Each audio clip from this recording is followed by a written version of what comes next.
Straight of Hormuz बंद हो गया। अब देश में सिर्फ 25 दिन का ऑयल बचा है, अब सब खत्म हो जाएगा। कांग्रेस इकोसिस्टम यही लाइन लेकर पूरे देश में हाय तौबा मचाने निकला है, जैसे कल सुबह पेट्रोल पंप पर ताले लगने वाले हों।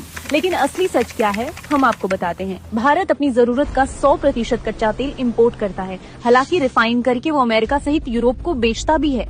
देश में इस वक्त करीब 10 करोड़ बैरल क्रूड ऑयल और पेट्रोल डीजल मौजूद है, जो सीधे 25 दिन की जरूरत पूरी करता है, और अगर जरूरत पड़े तो एक्सपोर्ट को रोककर इसे 45 दिन तक खींचा जा सकता है। ऊपर से भारत के अंडरग्राउंड रिजर्व विशाखापट्टनम, मैंगलोर और पुडूर में करीब 4 करोड़ बैरल ऑयल रखा है, जिसकी नींव 1998 में वाजपेयी जी ने गल्फ वॉर के दौरान रखी थी। लेकिन यूपीए सरकार ने 10 सालों तक इस पर कोई काम नहीं करवाया। तीनों ही ऑयल रिजर्व मोदी सरकार में कमीशन किया गया। अब बात हॉर्मुज की। भारत का 40 से 50% ऑयल उसी रूट से आता है, लेकिन ये रूट बंद होना सप्लाई खत्म होना नहीं है, सिर्फ रास्ता बदलना है। मजेदार बात यह है कि इसी वॉर के बीच रूस ने अनाउंस कर दिया है कि वो इंडिया को करीब 95 लाख बैरल क्रूड ऑयल देने को तैयार है।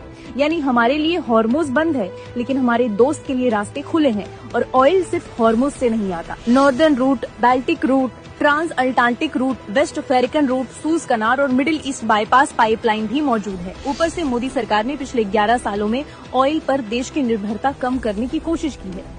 2023 में मॉर्गन स्टैनली ने अपनी रिपोर्ट में बताया कि भारत में तेल की जरूरत जीडीपी का सिर्फ 4% रह गया है, जो कि 2014 से पहले करीब 8% था। बीते एक दशक में हर घर तक बिजली पहुंची है, जिसमें तेल की खपत कम हुई है। पेट्रोल डीजल पर अपनी निर्भरता कम करने के लिए मोदी सरकार एथेनॉल, बायोफ्यूल, बायोगैस को बढ़ावा दे रही है। इन 10 सालों में भारत ने अपने 99% रेलवे नेटवर्क का इलेक्ट्रिफिकेशन कर लिया है। भारत में तेल की मांग घटना भविष्य के लिए शुभ संकेत है, यानी डर दिखाने वालों की दुकान बंद हो चुकी है। तेल का संकट नहीं है, संकट सिर्फ कांग्रेस की सियासत में है। जब फैक्ट सामने हो तब डर फैलाना इनके लिए मजबूरी बन जाता है। भारत के पास स्टॉक है, रास्ते हैं, दोस्त हैं और प्लान है, और साथ साथ मजबूत पीएम भी है। लेकिन कांग्रेस के पास सिर्फ फेक नैरेटिव और फेलियर शहजादा है। हॉर्मुज बंद भी हुआ तो भी देश नहीं रुकेगा। हाँ, कांग्रेस के डर की दुकान जरूर बंद हो जाएगी।